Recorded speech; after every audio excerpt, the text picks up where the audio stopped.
গৰু হেত দিব আহিছোঁ আৰু আহিগিলা কিমান কচু আছে লৈ লওঁ ৰ'ব দেখাই আছোঁ আপোনালোকক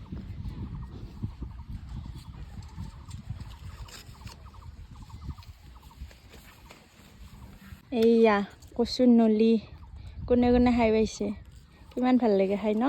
এইবিলাক এইয়া লৈ লওঁ আজি আছে ইয়াতে এইবিলাক কি ডাঙৰ ডাঙৰ হৈছে ইয়াতে অকণমান আদা নহৰু বেছিকৈ দি টেঙা অকণমান দি কিনে ভাজি খালে কি সোৱাদ লাগে এয়া লৈ লওঁ এতিয়া চোন কলা কচু আছে তাৰপিছত এইবিলাক কচুৰ থুৰ আছে কি লাগিব আপোনালোক এইয়া আহি যাওক আমাৰ গাঁৱত নিবলৈ যাতে এইয়া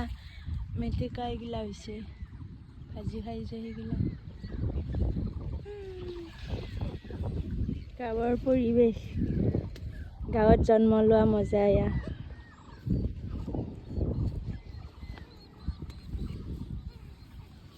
এইবিলাক নলি কিমান হৈছে এইফালে কচুৰ থুৰ লৈ লওঁ 3খন আঞ্জা হ'ব মানে কচুৰ গাছো খাব পাৰিম তাৰপিছত নলিও খাব পাৰিম আৰু কচুৰ থুৰো খাব পাৰিম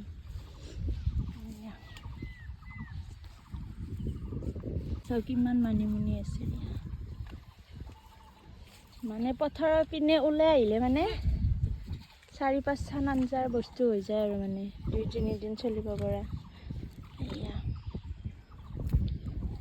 ঢেকীয়াও আছে লাগিলে এইবিলাক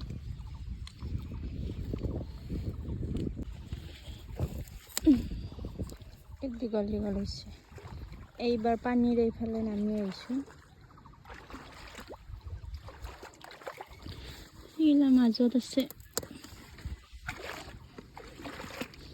কিমান মানিমুনি হৈছে চাওকচোন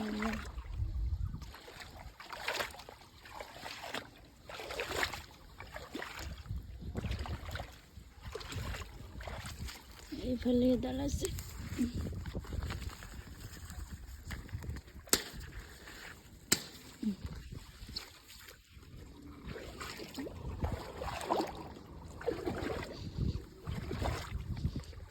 এইটো ফুল চিনি পাইছেনে খাই যে মেটেকাৰ মানে পানী মেটেকা বুলি কয় আৰু কেইদিনমান যাব তাৰপিছতে খাব পৰা হ'ব কিমান বিলাক হৈছে তাত এয়া লৈ আছোঁ মানিমুনি